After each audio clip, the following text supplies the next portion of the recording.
dhe potencialisht Amerika e shef Serbinë si një vegër, një dorë zgjatën e Rusisë, edhe natyrisht që largimi i Amerikës nga Kosova faktikisht në këtë drejtim do të pësonte më shumë të politika amerikane se ajo e Kosovës. Duke pas parasysh se marrëveshja apo kontrata që është me KFOR-in, edhe KFOR-i e ka të drejtën autoritative që ta mbrojë Kosovën derisa e ka këtë rezolut akoma në fuqi. Zoti Çollaku, nga Ballkani i hapur, tani Ballkani u mbyll dhe Serbia e alarmuar e shikon veten ndoshta në çark. Sepse nëse futet e Bullgaria, është e rrethuar. Me vjen keq, por unë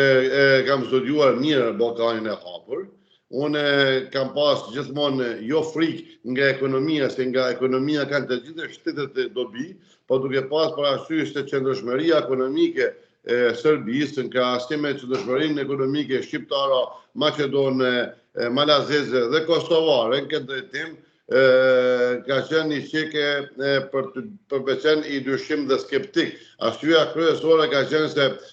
është shtet më i madh se gjitha këto shtetet në rajon, natyrisht që kishte interesin e vet,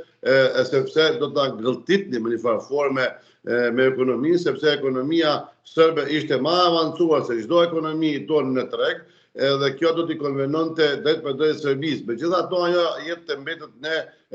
studiuesit apo një analizat nga ekonomia. Ajo mu që me ka brengos gjithmonë faktikisht lidhje me Ballkanin e hapur, ka qenë ndikimi edhe dora zgjatur në ruse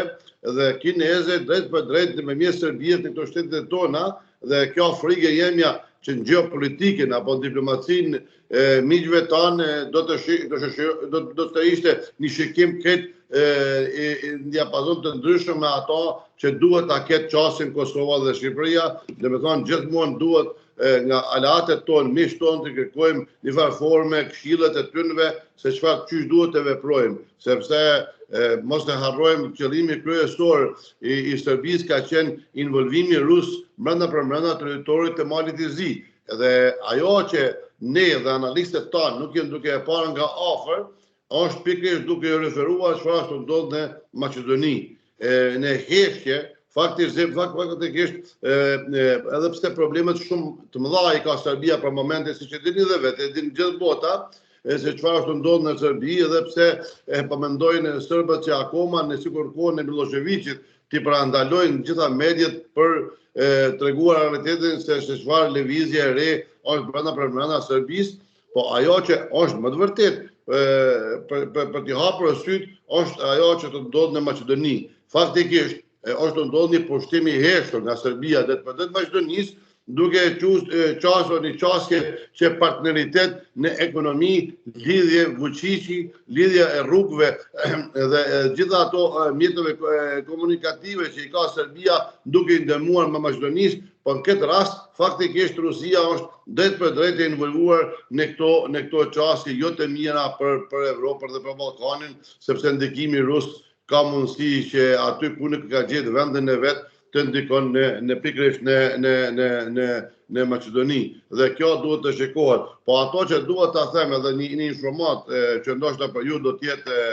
informat ekskluzive, dhe besoj që do të jetë ekskluzive, që unë duhet të çoj një mesazh drejt për drejt instituteve të Kosovës, sidomos ato të mbrojtjes dhe të sigurisë, që